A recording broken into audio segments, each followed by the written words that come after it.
Boa noite, irmãos. É uma alegria, uma honra estar com vocês aqui essa noite, diante da palavra do Senhor. Queria fazer um agradecimento especial, porque a minha esposa Esther, graças a ela ter ficado às madrugadas dessa semana acordada com nosso filho gripado, eu posso estar aqui com vocês, né? Graças ao apoio dela.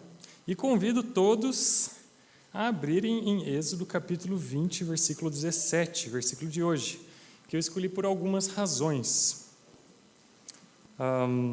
Primeiro, porque me parece que é uma grande necessidade da sociedade atual, numa cultura de consumismo, e ainda as redes sociais potencializam as nossas paixões de forma desenfreada, e isso vai se tornando mais e mais comum e aceito.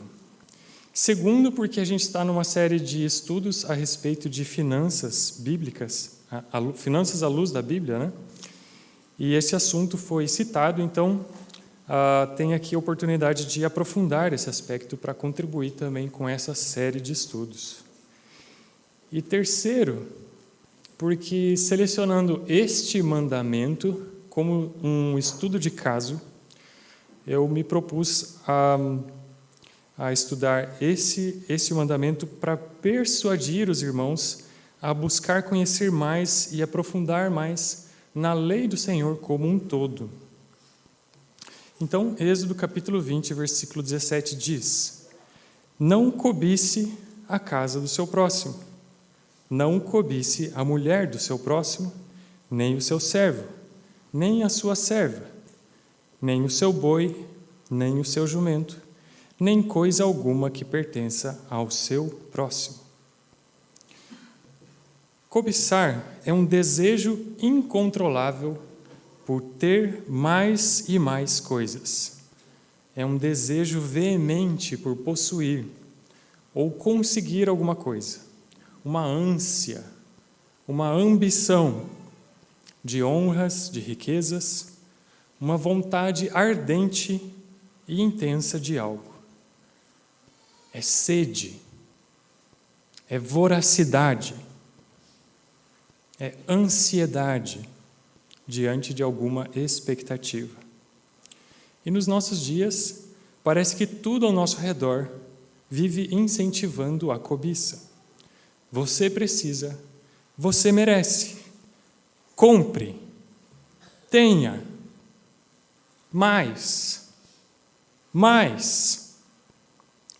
Um novo modelo de celular, aquela bolsa de grife, o carro do ano, aquelas férias dos sonhos, aquela roupa igual da atriz da novela, um videogame incrível, aquela boneca que parece um bebê de verdade, aquele sanduíche com 3 hambúrgueres, queijo, alface, molho especial, cebola, picles, num pouco gergelim. Mais, eu quero, eu preciso, eu mereço, eu posso. É só encostar um cartãozinho numa caixinha assim, faz bip, e você vai ter toda a felicidade instantaneamente. Dá.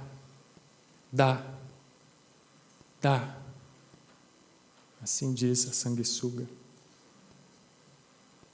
Está na televisão, está nos outdoors, está no Instagram, está no Facebook. Os seus amigos falam, a sua vizinha tem, o seu cunhado comprou, o seu irmão também tem. E se você não tiver, o que vão pensar de você? O vendedor, ele é tão simpático, né? Aquela modelo na capa da revista, ela é tão bonita e nem é tão cara assim. Eu quero, eu mereço, eu posso, eu preciso. Dá.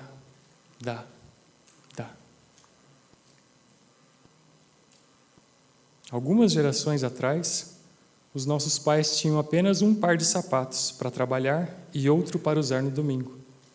E hoje nós precisamos de um closet cheio. Nossos pais tinham apenas uma boneca de pano meio desbotada, ou uma bola de futebol meio murcha. Mas nós temos 5 caixas de brinquedo e precisamos de mais.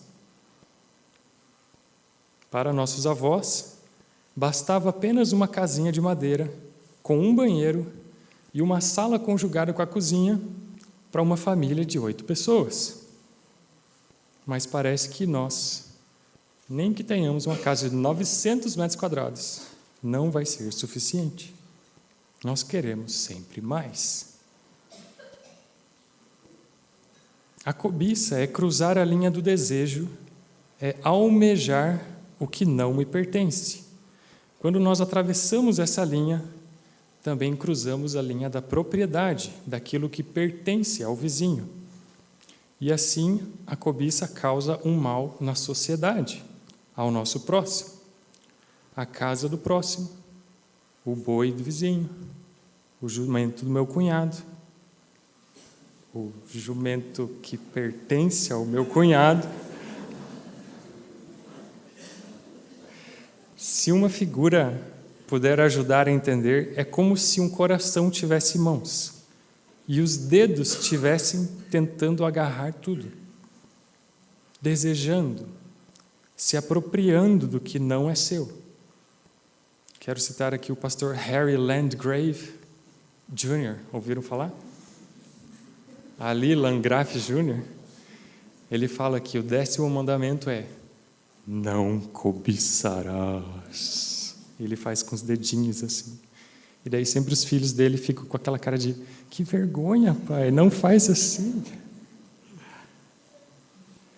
Quando Êxodo 20:17 cita a casa, ele se refere a algo de primeira necessidade, representando também toda a categoria itens básicos, coisas imprescindíveis, já que ter um lugar para morar é algo que todos precisam. E quando se avança, ele cita mulher, servo, serva, boi, jumento, algumas coisas que a gente pode observar. A primeira é a retórica. Quando há repetição, não faça isso, nem isso, nem isso. Então você está repetindo. E o efeito de ênfase não pode ser desviado. Não cobice, não cobice, nem isso, nem aquilo. 7 vezes. É não mesmo.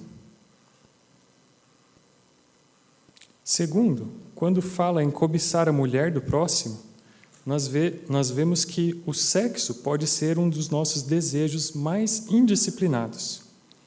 Sempre que nos envolvemos em alguma fantasia sexual com alguém que não seja o nosso cônjuge, somos culpados de um tipo de cobiça. Estamos alimentando um monstro que logo vai exigir ser gratificado. Terceiro, que a ordem da apresentação dos elementos vai das coisas mais valiosas para as coisas que geralmente possuíam menor valor. E aí nós conseguimos deduzir que as coisas mais insignificantes também estão inclusas no mandamento. Na verdade, a última porção, ela fala: nem coisa alguma que pertença ao seu próximo. Ou seja, nós devemos atentar até para as coisas cujo valor possa parecer irrelevante.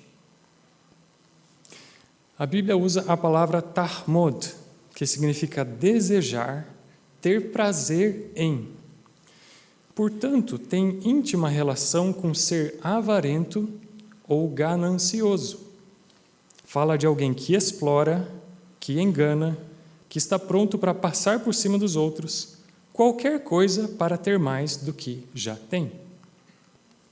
Qual que é a diferença de cobiça, inveja e avareza? São conceitos bem parecidos. A cobiça é a necessidade de ter o que o outro tem. A inveja, além de cobiçar o que o outro tem, você quer acabar com a felicidade do outro. destruindo aquilo que está trazendo alegria para ele. Então, a inveja é um passo além da cobiça.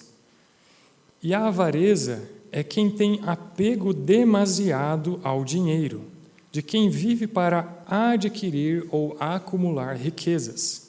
Muitas vezes o avarento também é ganancioso, ou seja, tem o desejo ou ambição desmedida de ganho ou lucro.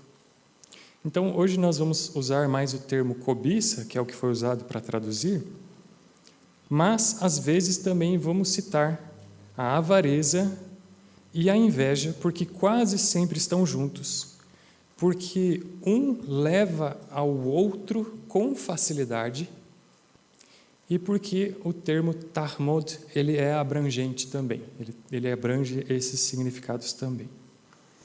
Então, ampliando um pouco o conceito, podemos estar invejosos com o sucesso do nosso colega, nós podemos invejar o corpo que aquela atriz ou modelo tem, a popularidade daquele adolescente da 5ª série B tem. Se eu ganhasse aquela promoção, se eu virasse chefe, se eu comprasse aquelas maquiagens, se eu fizesse aquelas cirurgias plásticas, se eu fizesse tais e tais bobagens, todo mundo na escola ia me admirar, então eu seria feliz. E também relacionando o conceito de avareza, se eu der uma mentidinha na declaração do imposto de renda aqui, eu não vou contribuir com missões, tenho outras prioridades. Se eu explorar um pouquinho mais o meu funcionário ou fornecedor, se eu falar uma meia-verdade para o cliente, eu não posso doar agora para os desabrigados no Rio Grande do Sul. Eu também preciso de muita coisa. Se eu acertar as 6 dezenas na loteria acumulada, dízimo, isso é coisa de pastor charlatão, né? Agora, vocês observaram que esse mandamento ele não tem a ver apenas com as coisas que fazemos, mas também com aquilo que pensamos, sentimos ou desejamos? Aqui, a lei de Moisés dá um passo enorme à frente de qualquer código ético da antiguidade. Estas leis de outros povos falavam apenas dos deveres, apenas das ações. Raramente abordavam palavras. E nenhum tratava dos pensamentos. E a quebra do 10º mandamento se inicia e termina dentro do coração, de forma que ninguém pode dizer, só de olhar para você ou para mim, se você está ou não está cobiçando. Mas Deus pode. Existe um Deus que vê o coração. E não há criatura que não esteja manifesta na sua presença. Pelo contrário, todas as coisas estão descobertas e expostas aos olhos daquele a quem temos de prestar contas. E ele atenta para o pensamento interior e para a motivação do coração, mais do que as ações externas. O 10º mandamento, ele é um mandamento que, de certa forma, interpreta os outros 9, pois nos ensina a guardar a lei de Deus nos nossos corações. Jesus Cristo, que interpretou a lei perfeitamente, ele nos mostrou que, se apenas olharmos uma mulher com intenção impura, já estamos cometendo adultério em nosso coração. E que não é necessário consumar o assassinato para pecar. Basta se irar contra seu irmão para estar sujeito a julgamento de Deus. Não cobiçarás nos coloca diante do fato de que nós somos responsáveis pelos nossos desejos e paixões. Nós devemos controlar, governar as nossas ambições, aplacando as paixões, os desejos, verificar os nossos impulsos. O homem é chamado, sim, a prestar contas a respeito de suas paixões. É chamado a moldar o seu caráter. É chamado a mortificar o velho homem e responder até mesmo pelos seus pensamentos. Portanto, nós devemos olhar para a raiz do problema e não apenas nos restringir às ações externas ou palavras que saem da nossa boca, mas erradicar o mal no mais profundo do nosso coração, nas afeições do nosso coração, como estávamos estudando ontem, conforme Jonathan Edwards desenvolveu. E das afeições do nosso coração procederão as nossas palavras e ações. Todos os mandamentos não proíbem apenas fazermos o mal, mas também pensarmos ou desejarmos o mal. Só que nesse último mandamento, chama ainda mais atenção para o pecado que está escondido no coração. Os 9 mandamentos já bastariam para nos convencer que todos nós somos culpados diante de Deus, porque ninguém é capaz de cumpri-los perfeitamente. Nós precisamos confiar na justiça de Cristo, o nosso Redentor. Mas o 10º mandamento serve para terminar de nos convencer de que nós somos pecadores mesmo. Porque quem de nós aqui nunca pensou ou desejou ter coisas dos outros? Primeiro ponto, então, por que cobiçar é errado? Vejam que não demorou muito para que a cobiça surgisse na história da humanidade. Já no Éden, teve alguém que olhou para o fruto de uma certa árvore e, vendo a mulher que era boa, que a árvore era boa para se comer, agradável aos olhos e desejável para dar entendimento, tomou do seu fruto e comeu. Então vamos meditar pelo menos 3 motivos pelos quais a cobiça é um pecado. Primeiro, porque é Deus quem dá às pessoas o que elas têm, de acordo com a sua boa e sábia vontade. A Bíblia nos ensina que Deus é soberano, justo, gracioso e bondoso. É Ele quem faz com que você e eu tenhamos nascido pobre ou rico, que tenhamos certos bens ou não, que tenhamos esse ou aquele emprego, essa ou aquela esposa. Essas coisas não acontecem por acaso. Essas coisas não acontecem por seu mérito. Se recebemos algo de bom, é porque recebemos da bondosa mão de Deus, que governa o mundo pela sua providência. Ele dirige o universo, Ele governa a história, Ele comanda a sua vida. Nenhum passarinho cai sem Deus permitir. Ele sabe quantos fios de cabelo tem na sua cabeça. E se nós entendemos isso e confiamos em Deus, não temos por que cobiçar o que é do próximo. Se nós cremos nisso, podemos viver satisfeitos. Nós não conhecemos o futuro e às vezes a gente se engana pensando: se eu pudesse ter aquilo, se eu ao menos tivesse aquele carro melhor, aquele emprego melhor, então seria melhor para mim e então eu seria mais feliz. Mas Deus conhece muito bem a nossa vida, o nosso futuro e o nosso coração. Ele sabe o que realmente vai fazer bem para a nossa alma. Os nossos pais terrenos muitas vezes têm condições de nos dar alguns presentes caros, roupas mais bonitas, brinquedos mais divertidos, mas não fazem isso. Não porque não amem os seus filhos, não porque não queiram o melhor para eles, mas porque sabem que não é hora deles receberem aqueles presentes. Sabem que se eles ganharem aquilo naquela hora, vai ser mais mal do que bem.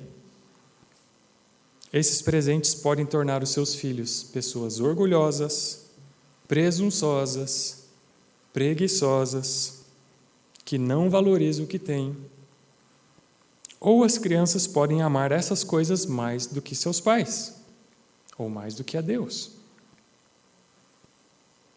Da mesma forma, o nosso Pai Celestial, Ele conhece muito bem o nosso coração e o nosso futuro. Ele é o Pai perfeito que dá tudo o que nós precisamos. Mas Deus prometeu satisfazer cada uma das nossas necessidades e não cada uma de nossas vontades. Se ficamos desejando o que os outros têm, é porque não queremos aceitar a vontade de Deus. E isso é pecado, isso é rebelião. Em Números, capítulo 11, nós temos o episódio do povo de Israel reclamando no deserto quando estavam rumo à terra prometida. Abram lá, Números, capítulo 11.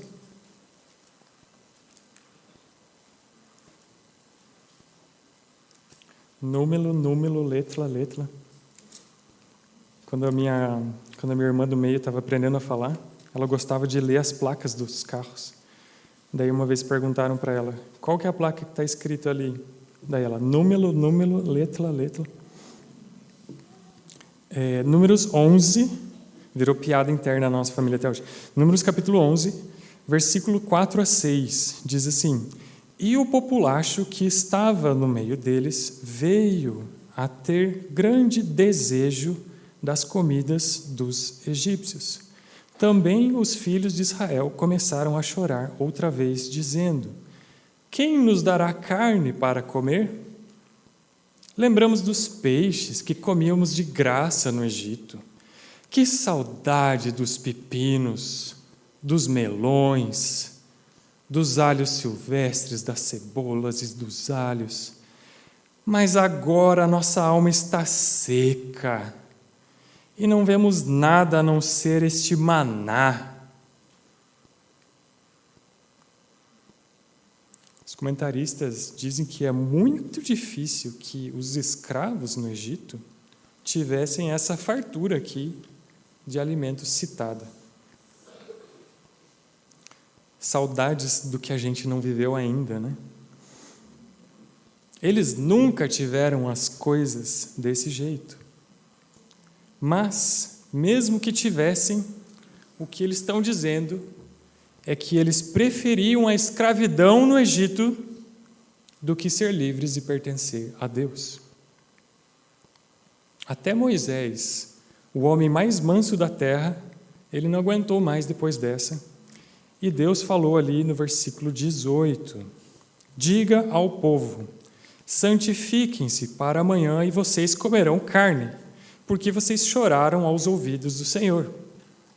Por isso o Senhor lhes dará carne, vocês poderão comer. Não comerão um dia, nem 2 dias, nem 5, nem 10, nem ainda 20, mas um mês inteiro, até que saia pelo nariz, até que fiquem com nojo dela, porque vocês rejeitaram o Senhor que está no meio de vocês. E choraram diante dele, dizendo: Por que saímos do Egito? E Deus então mandou codornizes para o povo reclamão. Eles comeram carne. Olha que beleza, comeram carne. Era isso que vocês queriam? Então comem. Mas veja aqui o versículo 33 e 34. Enquanto a carne ainda estava entre os seus dentes, antes que fosse mastigada, a ira do Senhor se acendeu contra o povo e o feriu com uma terrível praga. Por isso aquele lugar foi chamado de Quibrot-Hatá-Avá, porque ali foi sepultado o povo que teve desejo das comidas dos egípcios. Quibrot-Hatá-Avá significa as sepulturas do desejo. As sepulturas do desejo. Nome legal para uma banda rock gospel, né? Quibrot-Hatá-Avá. O que você acha? O Felipão curtiu, né? Já. 1b, porque a avareza é para Deus como a idolatria. A Bíblia ensina em Efésios 5:5 que o pecado da cobiça é como um tipo de idolatria. Fiquem sabendo disso, nenhuma pessoa imoral, impura ou avarenta, abre parênteses, porque a avareza é idolatria, tem herança no reino de Cristo e de Deus. Portanto, quem cobiça está colocando a sua própria vontade no trono ao invés de Deus. O avarento está adorando a ele mesmo, ao que ele possui, e não a Deus. Não estou dizendo que é errado nós tentarmos melhorar a condição de vida, desde que para isso a gente use os meios lícitos, as maneiras corretas. Mas, quando fizermos isso, devemos sempre conservar o espírito cristão de contentamento com aquilo que temos no momento. Isso quer dizer que nunca devemos ter o buscar a riqueza como a nossa maior preocupação de vida, ou considerá-lo o verdadeiro objeto de nossas esperanças. O avarento é alguém que ama tanto o seu dinheiro e os seus bens que coloca essas coisas no lugar de Deus. Ele coloca a sua confiança em sua riqueza e nela repousa a sua vida. Mas por conta da instabilidade da riqueza, ele vive ansioso. E para garantir, eu quero ter mais um pouco. Diz que certa vez abordaram Rockefeller, que foi um magnata, um dos homens mais ricos do mundo, e perguntaram para ele: quanto dinheiro é suficiente para a gente ser feliz? E a resposta dele foi: sempre um pouco mais. Em Lucas capítulo 12, a partir do versículo 16, Jesus lhes contou uma parábola dizendo: a startup de um empreendedor rico produziu com abundância e se tornou um unicórnio. Ele então começou a pensar: que farei, pois não tenho onde depositar todos os dividendos que o meu negócio, que cresce a 200% ao ano, me rendeu. Até que disse: já sei, vou abrir uma conta offshore em paraísos fiscais. Ali depositarei todo o meu rico dinheirinho em fundos hedge com posições short e alavancagem, administrados por pessoas de Wall Street com diplomas de economia em Harvard.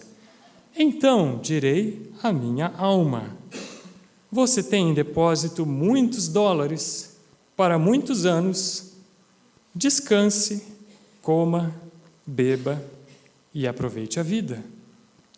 Mas Deus lhe disse: louco, esta noite pedirão a tua alma. E o que você tem preparado, para quem será? Assim é o que ajunta tesouros para si mesmo, mas não é rico para com Deus. Toda vez que colocamos o nosso eu no trono e dizemos: eu quero isso, eu não gosto daquilo, eu quero fazer a minha vontade, nós estamos criando um ídolo, nós mesmos. Essa semana eu escutei uma frase que eu achei ótima: nem tu é teu. A gente fica tão envolvido com essa ideia de isso é meu, eu quero, me dá, me dá. Nem tu é teu. E é verdade. Nem nós somos de nós mesmos, mas pertencemos a Deus, de corpo e alma, na vida e na morte, a Deus e a nosso Salvador, Jesus Cristo. Terceiro, porque a cobiça leva a outros pecados. Tiago capítulo 4 diz: de onde procedem as guerras e brigas que há entre vocês? De onde, senão dos prazeres que estão em conflito dentro de vocês? Vocês cobiçam e nada têm, matam e sentem inveja, mas nada podem obter. Vivem a lutar e a fazer guerras. Nada têm porque não pedem. Pedem e não recebem porque pedem mal, para esbanjarem em seus prazeres. Vejam como Tiago coloca que a cobiça pode nos levar a praticar outros pecados. Começa como cobiça, mas surge logo um conflito, logo vira briga, logo vira guerra. Matam.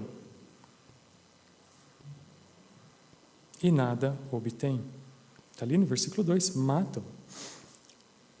Poderíamos citar outros exemplos, como roubar para conseguir o que queremos, mentir para manipular uma situação, difamar alguém, e por aí vai. A Igreja de Roma, ela cita 7 pecados capitais. E quando diz pecado capital, vem da palavra kephalé, cabeça, capital. Então, pecados que seriam cabeças de outros pecados, como se fossem pais, como se fosse fonte, como se fosse um núcleo de onde deriva outros pecados. Em 1 Reis 21, nós temos a história de um rei chamado Acabe, em Samaria, que certa vez ele notou uma vinha perto do seu palácio, que pertencia a um homem chamado Nabote. Então ele fez uma proposta razoável a Nabote. Nabote, me dê sua vinha, quero fazer uma horta porque está pertinho do meu palácio. E no lugar dela, você pode escolher outra, melhor.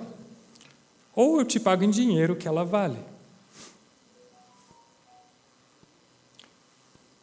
Para começo de história, que você derrubar uma vinha para fazer uma horta é um negócio meio estranho, né? Quem entende de plantação de vinho entende que leva décadas para você fazer uma vinha boa, né?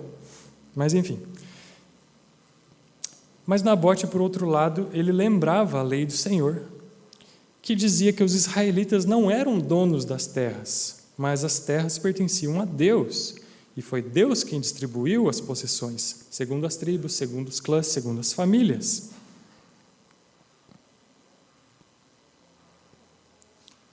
Levítico 25 diz, também a terra não se venderá em perpetuidade, porque a terra é minha. Então, Nabote lembrou disso, que o Senhor Deus me livre de lhe dar a herança de meus pais.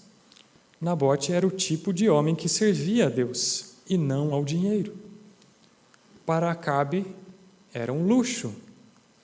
Para Nabote, era uma questão de piedade. Quando Acabe viu seu capricho sendo frustrado, ele fez como uma criancinha mimada. No versículo 4 de 1 Reis 21, ele voltou para casa, aborrecido, indignado, deitou-se na cama, virou para a parede e não quis mais comer. Ele fez beicinho. Será que o rei Acabe está preocupado com as grandes questões do reino? Com o bem-estar do seu povo? Com as batalhas de seu exército contra a Síria? Será que seus pensamentos estão voltados para a questão espiritual de Israel? Lembrem que aquela batalha do Monte Carmelo tinha acabado de acontecer. Não. Ele queria aquele terreno. A rainha Jezabel, vejam só como ela é atenciosa. Ela percebeu que alguma coisa estava errada. Seu marido não queria nem jantar. Então descobriu o que estava atormentando aquele pobre coraçãozinho. E como uma boa esposa submissa, imediatamente tomou as rédeas da situação. Ela não permitiria que pequenas coisas como a lei de Deus ficassem no meio do caminho do que ela queria fazer. Versículo 7 diz, você está governando Israel ou não? Levante-se, venha comer e alegre o seu coração. Eu lhe darei a vinha de Nabote, o jezreelita. Se governa Israel ou não é uma pergunta retórica, né? Todo mundo sabia que quem governava Israel era ela, obviamente. Ela escreveu cartas em nome do rei, ela selou as cartas com um anel real, ela arranjou 2 testemunhas falsas que acusaram Nabote de blasfemarem contra Deus e contra o rei. E Nabote foi apedrejado até a morte. Então Jezabel disse a Acabe, levante-se, tome posse da vinha de Nabote, o jezreelita, que não quis dar a você por dinheiro, porque Nabote não está mais vivo, morreu. Quando Acabe ouviu que Nabote estava morto, levantou-se para ir até a vinha de Nabote, o jezreelita, para tomar posse dela. Então, o que começou como um desejo de cobiça terminou em falso testemunho, assassinato e roubo. Mas a lei de Deus não pode ser quebrada impunemente. Quando o rei Acabe foi para tomar posse da sua vinha, encontrou ali o profeta Elias, dizendo: assim diz o Senhor, você matou e ainda por cima tomou a herança? No mesmo lugar onde os cães lamberam o sangue de Nabote, cães lamberão o seu sangue. Sim, o seu sangue. E no versículo 23, também de Jezabel o Senhor falou: os cães devorarão Jezabel dentro das muralhas de Jezreel. Não apenas Acabe e Jezabel, mas também toda a sua descendência. Foi exterminado todo do sexo masculino. A sua posteridade foi arrancada de Israel. Irmãos, não caiam nesse buraco sem fundo. Um abismo chama outro abismo. Creiam que o que Deus lhe deu é o melhor e se satisfaçam com a sua vontade. Ponto 2. Quais os pecados que o 10º mandamento proíbe? Primeiro é o descontentamento. Quando estamos insatisfeitos com aquilo que Deus nos dá, isso é descontentamento, é um pecado que nasce e cresce dentro da nossa alma, mas acaba saindo, acaba se manifestando de alguma forma. Pode ser através da ansiedade por querer mais coisas. Pode ser através da reclamação, da murmuração, sempre choramingando a respeito da sua situação ou das coisas que tem. Pode ser através do endividamento, quando gastamos mais do que ganhamos e vivemos sempre no vermelho, nos afundando em dívidas. Tudo porque queremos mais do que podemos. Tudo porque queremos mais do que o dinheiro que Deus nos tem dado. B. A inveja e a tristeza com o bem do próximo. O nosso coração é tão pecaminoso, queridos, que muitas vezes fica cheio de inveja quando vemos o nosso irmão se dando bem ou prosperando. E ao invés de nos alegrarmos com eles, ficamos tristes e rancorosos, porque não temos o que eles têm. Ficarmos descontentes ou insatisfeitos com aquilo que temos já é pecado, mas quando vemos alguém com algo melhor do que o que temos, ao invés de nos alegrarmos com ele, nós ficamos tristes e invejando e cobiçando o que Deus quis dar a essa pessoa e não a nós. C. Os afetos desordenados com aquilo que não temos.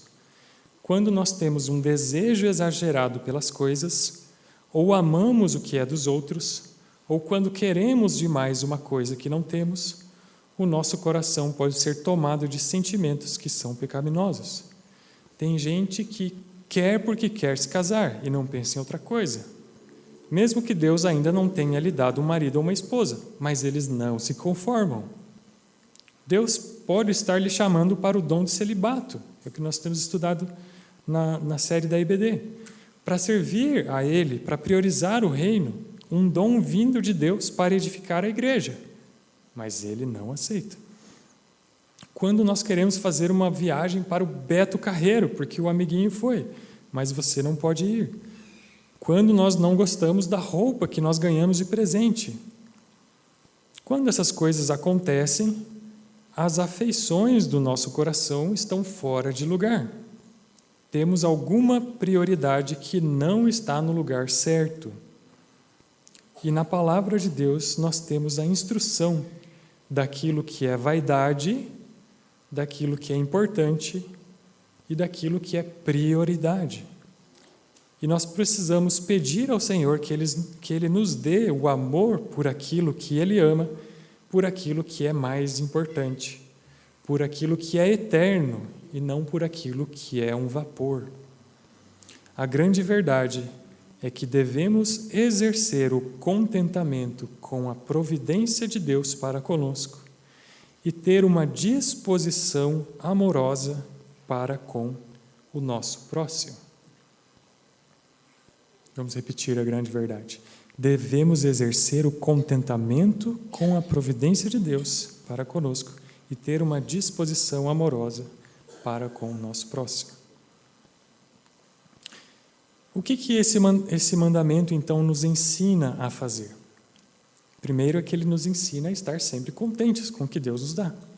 A Bíblia nos diz que nós temos um Pai, que Ele é todo-poderoso, que Ele é o Senhor do mundo inteiro e que Ele pode nos dar tudo o que precisamos. E se Ele não dá o que queremos hoje, é porque Ele é mais sábio do que eu. É porque Ele quer o nosso bem e não vai dar o que nos vai fazer mal. Assim como Paulo, em Filipenses 4, versículo 11, diz: aprendi a viver contente em toda e qualquer situação. Sei o que é passar necessidade e sei também o que é ter em abundância. Tudo posso naquele que me fortalece. O segredo para estarmos sempre contentes não depende de termos muito ou pouco, porque nós podemos ver tanto pobres quanto ricos, insatisfeitos e cobiçando. O dever do contentamento também não pode servir de desculpa para a preguiça, para a indolência, para a negligência para com o trabalho ou para a falta de ambição. Nós devemos procurar melhorar a nossa condição e até mesmo aumentar os nossos bens seculares, sim, se possível, mas que seja pelos meios corretos e lícitos e sempre conservando o espírito de contentamento com aquilo que temos naquele momento. Que a vida de vocês seja isenta de avareza. Contentem-se com as coisas que vocês têm, porque Deus disse: de maneira alguma deixarei você, nunca, jamais o abandonarei. Segundo, amar e querer o bem do nosso próximo.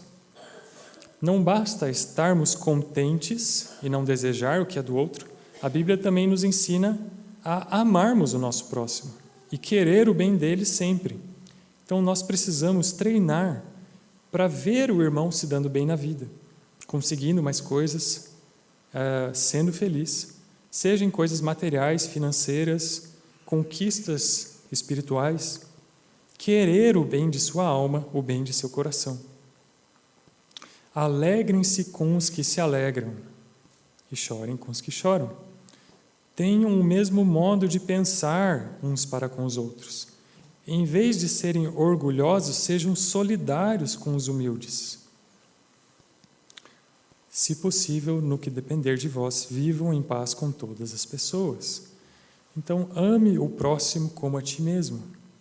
Vamos amar uns aos outros como Cristo nos amou, e não cobice o próximo. Na verdade, em 1 Timóteo capítulo 6, versículo 17 a 19, a Bíblia nos ordena que, ao invés de nós cobiçarmos o que o irmão tem, que nós sejamos generosos em dar, prontos a repartir daquilo que Deus nos proporciona. Como então faz? Como que a gente faz para obedecer ao 10º mandamento? Primeiro, confie na providência de Deus. Pare e pense: quem é Deus para você? Soberano, criador de tudo, Ele dirige a história. Isso inclui a sua história, isso inclui as suas condições. Lembre-se que a providência de Deus, ela é boa, sábia e perfeita. Deus erros não faz. Se alguma coisa não saiu como você planejava, não foi Deus que errou, você que pensava errado. Se eu não tenho alguma coisa, é porque não preciso. Se eu não consegui aquilo que eu desejava, talvez eu estivesse cobiçando. Talvez aquilo não seria bom para a minha alma. Então vamos aprender a valorizar e a confiar na maneira como Deus dirige a nossa vida. Às vezes a Esther está dirigindo o nosso carro e eu fico do lado como passageiro. E ela dirige muito bem, mas eu não consigo me controlar. E daí eu fico falando assim, freia, desvia, ultrapassa. Não, vai. E daí ela replica, mas afinal, você confia ou não confia quando eu estou no volante?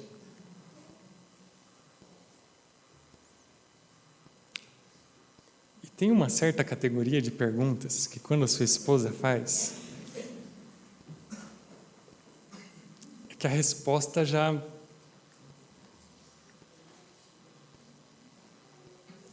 Nessa hora eu posso tentar disfarçar, eu posso tentar pensar na melhor resposta, mas na verdade a minha atitude está gritando: não, eu não confio em você dirigindo. Confie na soberania de Deus que dirige o universo.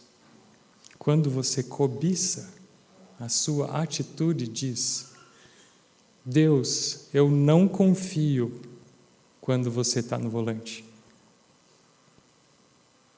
Como disse o apóstolo Pedro, lance sobre Deus todas as vossas preocupações, porque Ele tem cuidado de nós. Ele cuida de nós e Ele quer que nós cuidemos uns dos outros. Segundo, exercite o contentamento. O pregador em Eclesiastes, ele diz que ele empreendeu grandes obras, que ele construiu casas, vinhas, jardins, açudes, bosques. Ele tinha escravos, ele tinha cantores, ele tinha concubinas. Ele tinha rebanhos de bois, de ovelhas, mais do que qualquer um. Ele era tipo o rei do gado.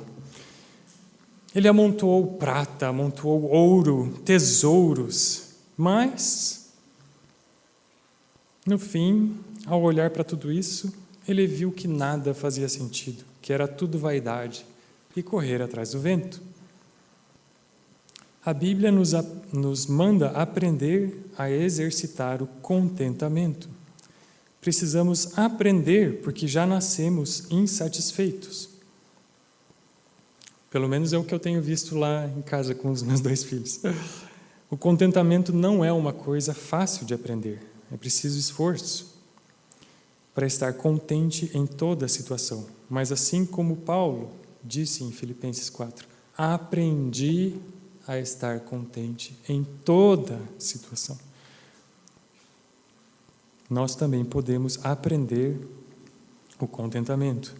Deus pode lhe dar as coisas, se Ele quiser que você tenha aquilo. Seja trabalhador, seja diligente, que assim talvez você pode juntar ali um dinheirinho para comprar, mas nunca deixe que o desejo tome conta do seu coração. Aquilo não vai te fazer mais feliz.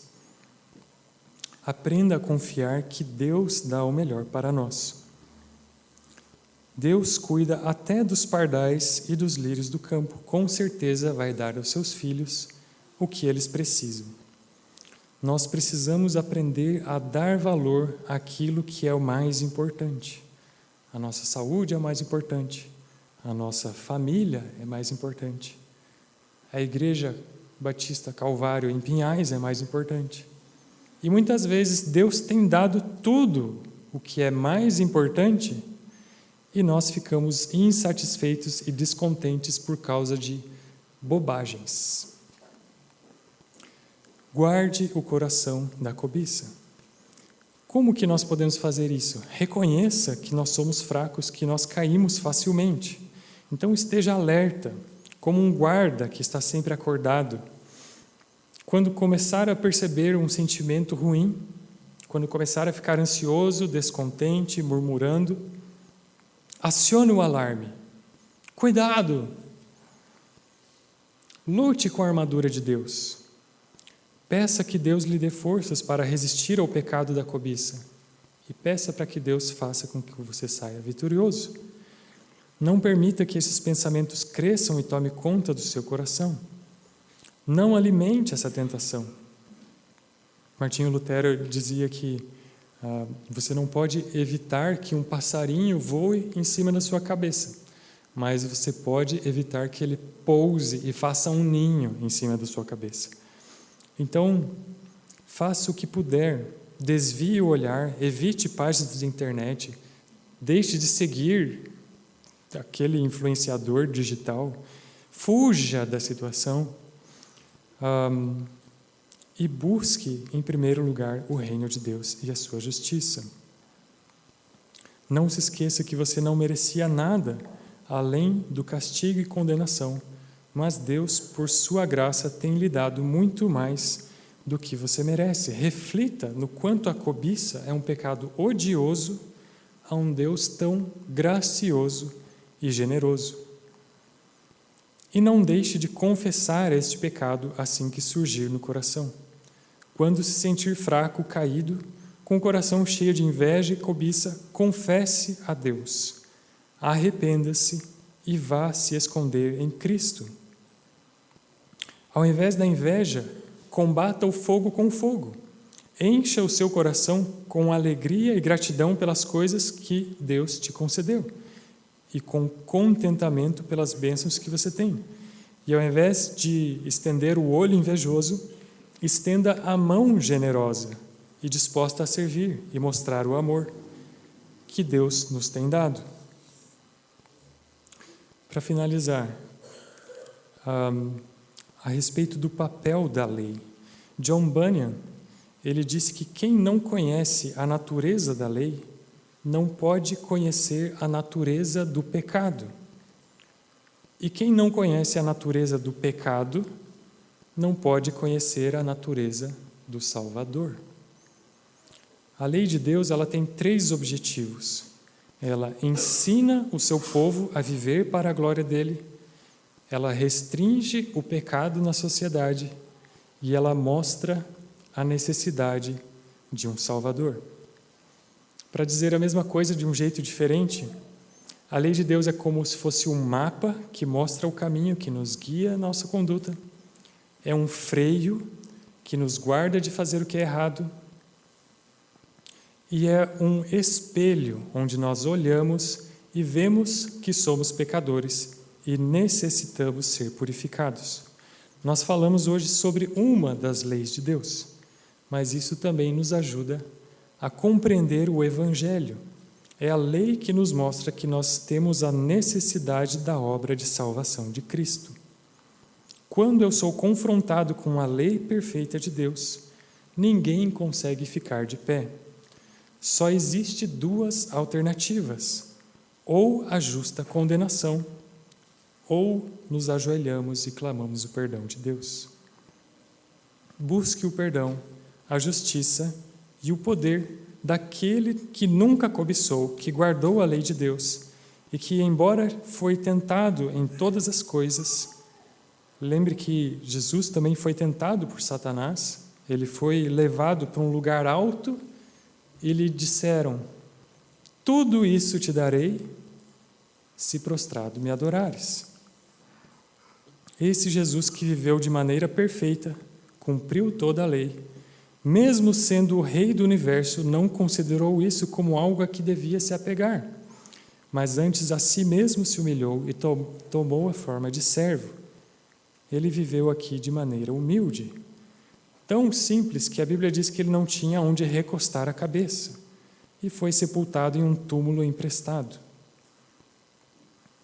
Esse Jesus, ele disse em Lucas capítulo 12, tenham cuidado e não se deixem dominar por qualquer tipo de avareza, porque a vida de uma pessoa não consiste na abundância de bens que ela tem. E porque ele obedeceu perfeitamente à lei, pode nos trazer para estar junto ao Pai. Ele disse que foi nos preparar lugar. E lá as ruas são de ouro e os muros são de pedras preciosas. E sempre viveremos em harmonia com os salvos. Que a nossa oração seja como a do salmista. inclina o meu coração aos teus testemunhos e não à cobiça. Vamos orar? Senhor Deus, muito obrigado pela sua palavra, porque através da sua lei nós temos a orientação de como viver para agradar o Senhor, de como cumprir a tua vontade. Obrigado pela sua lei que nos refreia, porque através dela nós temos um anteparo, nós temos uma fronteira para guiar e uma linha a partir da qual nós não podemos passar. E obrigado, Senhor, porque o Senhor providenciou a salvação para aqueles que descumprem a sua lei. Nós não podemos não pecar, mas o Senhor, através de Jesus Cristo, pagou o preço da culpa dos nossos pecados. Por isso, nós que precisamos de um Salvador, podemos nos achegar a Cristo. Que cada irmão aqui reflita e se ainda não se arrependeu, se ainda não confessou os seus pecados, que ele possa ser tocado pelo teu Santo Espírito para fazer isso nesta noite. É o que pedimos e agradecemos em nome de Jesus. Amém.